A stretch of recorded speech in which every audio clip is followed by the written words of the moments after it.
India-Finland relationship has seen a lot of engagement in past few years and months. With me is Finland's Trade and Development Minister. So welcome to WION. It's great to be here in Helsinki and here in the Parliament of Finland. My first question to you is, how do you see India-Finland relationship? How do you see the trading relationship going forward? It's a very prominent relationship. I had a pleasure of visiting Delhi with a business delegation a little over a year ago. And I noticed that we have a wide variety of companies that can work together. And of course, we have our special industries that we are very good at, telecommunications, renewable, circular economy, innovative technologies that we can share with our countries. Any specific sector? You already mentioned the sectors, but sectors where both countries can work together and sectors where the Finnish companies would like to invest in India? Well, currently we have a very good cooperation. For example, Nokia on the telecommunications. There are also some Nokia cell phones, but they are manufactured by another company than the networks company. So most of all, I like the cooperation with the network companies, because Nokia actually just recently announced a new cooperation with Airtel in India, a big cooperation to build those networks, 5G, 6G connectivity. Well, we also have good expertise in building waste management. In Finland, only about 2% of our waste goes to landfills. I think we have an excellent solutions on that front. Then there's the whole digitalization sector. I mean, we have lots of IT companies, and India is known for their IT know-how. So we can combine our technologies. There's several areas you have touched on, but what are the sectors the Finnish companies are looking in terms of investment in India? You have already mentioned about telecom, but how do you see the India growth story? That's my basic question. How do Finnish companies see India growth story? How does the Finnish government see the India growth story? India is the fifth largest economy and soon to be the third largest economy. Well, India indeed has you have a biggest projected growth in the world. I think the last OECD growth projection was around 6%. I know India has of course stated that they want to do much higher, but it means we could see investments on various fields, but clean technologies, I mean clean energies are one good possibility. We already had some cooperation in the past. One of our flagship companies called Wärtsilä builds sustainable power plants. So those power plants, for example, I think they make a great product for India. They already have some business there. So we are looking it to grow. One thing I find it interesting is the announcement of the DESI initiative, which is digitization, education, sustainability and innovation. Now, DESI is a Hindi word as well.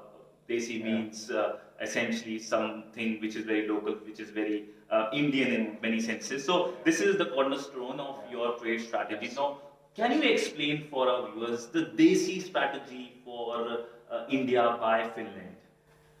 Okay, so DESI was a word and a strategy which was founded by our regional team and our experts, and they came up with this referring to digitalization, education, sustainability and innovation. So they wanted to kind of gather our experts under this umbrella. I was also wondering myself, what does DESI actually mean, but it means something very local. It's a very popular word, trust me. It's very, whosoever thought about it was a genius, I would say. I think I've seen it on some memes or something online. So it's a common word and a positive word for Indian cooperation. So it's nice to know. But this is something that regional team has come up with and that they've been doing in Delhi for a couple of years now, trying to build up companies under this strategy. And I think that's a good way to go. So essentially, you've already talked about the investment opportunities, the focus area, but India engaging with Finland, how do you see the Indian investments in Finland? I've met some companies that have invested now to Finland, and they were IT companies. There is, if I remember correctly, the other one was doing some sort of cyber security related, and anyhow, I think it's gonna be on the digital field, because you know Finland is digital front runners in the world, and we have a very digitalized public sector as well. A lot of the services are available in digital format, and we keep on digitalizing them all the time more. And at the moment, actually, we have been considering, for example, that you can file for divorce digitally. I don't know how common that is, but I think that's a new innovation. Then hopefully not file too many though. But anyhow, to help those bureaucracies, you need these digitalized processes. So that's also something that I think we can share a lot. October 2024, you came up with an action plan in terms of the meeting that happened as well. Basically, it is the 21st India-Finland Joint Economic Cooperation, and it agreed on action plan. So, what are the action points in this plan? This plan is meant for intergovernmental cooperation in order to ease the trade, in order to focus on the companies and their possibilities to do this technological transfers and trade. I think it's most important that we work on the governmental level to kind of remove those barriers of trade. We know we want the FTA as well. I'll come back to the FTA bit because that's the big story both in European Union and India. But my last question on the India bit is the people-to-people relationship. There are a lot of Indians working here, and I visited a lot of institutions, your big institutions, and I found it interesting that there were a lot of Indians there. You pointed out to Nokia. I was told that Indians form the largest nationality, foreign nationality, working in Nokia here in Finland. How do you see this IT connect when it comes to people-to-people relationship? So many people, Indians, working in your IT sector. Well, what I heard, I met of course many people from India working in Finland, and what I heard is that they enjoy their life here. It's it's the happiest country in the world in the 8th time already in a row. So it's very good place to live if you can handle the cold, because we have long cold winters. But we stay inside, we wear warm clothes. I think we made pretty good match, and everyone loves Indian food and culture here. So I mean, we are pretty welcoming, I think. You mentioned the happiest country in the world, and while this is not part of the brief, I would still ask, what makes Finland the happiest country on the planet? Trust. It's about overall trust into society and officials. Finns have an exceptionally high trust rate to police, for example. Okay. Now moving to the multilateral aspect in many senses, the India-EU FTA. Now, what's your view on the India-EU FTA? We know that the President of the European Commission, Ursula von der Leyen, was in Delhi, and she said, along with the Indian Prime Minister Narendra Modi, that by end of this year we will have an FTA. How optimistic you are? Now there is the best momentum looking at the geopolitical turmoil, and Finland has been one of the countries that's been advocating for EU India FTA for a long time, and we are messaging to EU by our part that we need to have certain flexibility when we are building the FTAs. Both parties need to come a bit meet the halfway there in order to do compromises as well, because unless we do, we are left on a much worse condition than with the FTA.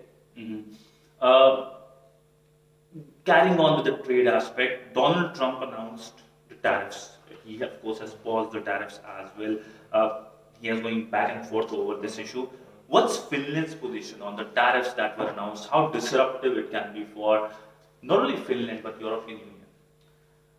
The European Union has shared trade policy, so we have common tolls. We are one toll area, and that's why this the amount of toll is same for everyone in the EU, and also of course the effects of course very negatively. Everyone understands that we don't want any excess tolls.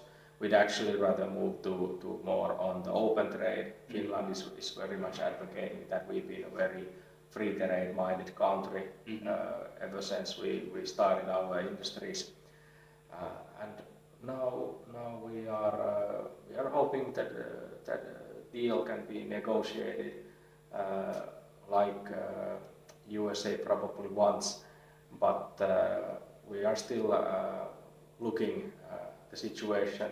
It's moving or changing so rapidly. So every day we have had different news this week, but it can definitely disturb the European trade, but also the global trade. So of course we are very worried about the disturbances in the global trade, because that will affect everyone as well. And you have to have a certain trust in the classical economics where you understand that you cannot manufacture everything by yourself. You cannot be like that in those terms. You cannot be like self-dependent. You